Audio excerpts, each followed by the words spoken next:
That was an outright assault. Dude didn't swing back. He had a chance. He was still standing up, went against the wall, but he didn't fight back.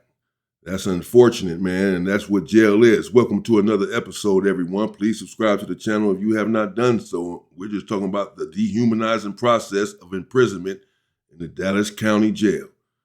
And it is indeed dehumanizing. I've done many processes in the Los Angeles County Jail, and it was dehumanizing from start to finish. If you do not want to experience this, then stay out of the way to handle this situation. Being hooked on drugs should not be punishable by jail. Being hooked on drugs should not be a crime. It's a disease that people need help with. They need rehabilitation. They need to get clean. And yes, they're clean sometimes for a time in jail, but they are not rehabilitated. So, of course, they go back to the same thing that landed them there, because the situation that led them to drugs has not been resolved. It has not been rectified in any way. You just took the drugs away momentarily, but then eventually they'll have a chance to return to them. A healthy society will have a better way of treating its citizens and making sure that they get help. Nevertheless, this is not a healthy society. This is a very sick society. Hours just to get to that point during the process. It's a very long and tedious process of intake. Whenever you're pulling up to the county jail, having just been arrested from the police station, now you're headed to the county jail to be booked into the Los Angeles or whatever county jail. At least in the Los Angeles County Jail, is a very long and tedious process. And apparently here in Dallas as well, as this individual, after 11 hours, was just getting to his jumpsuit and a mattress.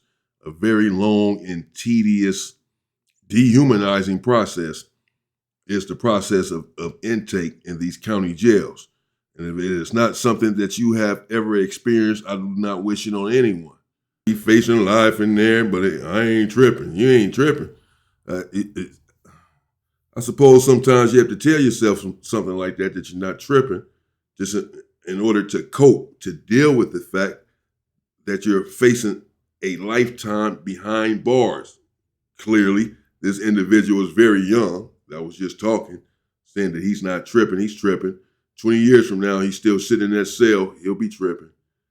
It'll begin to take a heavy toll on you after so long.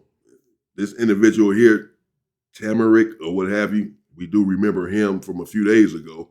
He did indeed go into court and was trying to get 17 years. They went from 25 years to 20 years, and he ended up taking the 20-year deal, because I'm not sure if they're going to talk about it here. This individual here, the 19-year-old, he did end up getting 20 years, not a life sentence, but this is the Dallas County Jail and how rough, and look at all these individuals in this cell together, living inside of this cell together, all gang members, they said, as the individual just talking said, they all have murder charges, manslaughter charges, jack boys, they're robbers that are in there, people who use knives, he said, etc.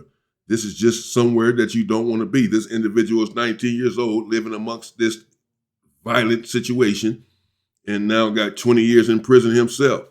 They're singing bad boys, what you want to do or what you're going to do. Of course, a little cop song or what have you. That was them, I'm sure, alerting the inmates on the other side of the door that the police were coming.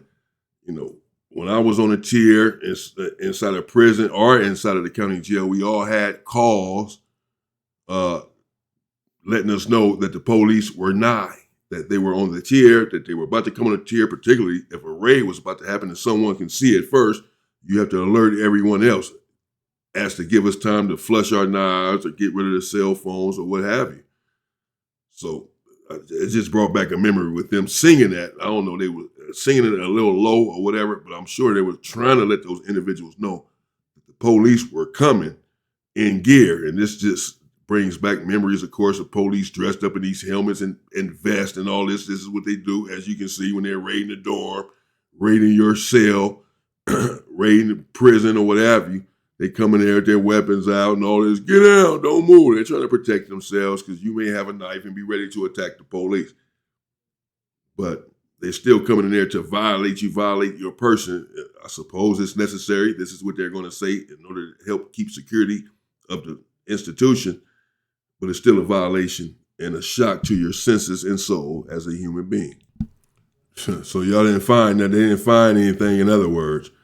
And they talking about you got some extra pills. Extra pills?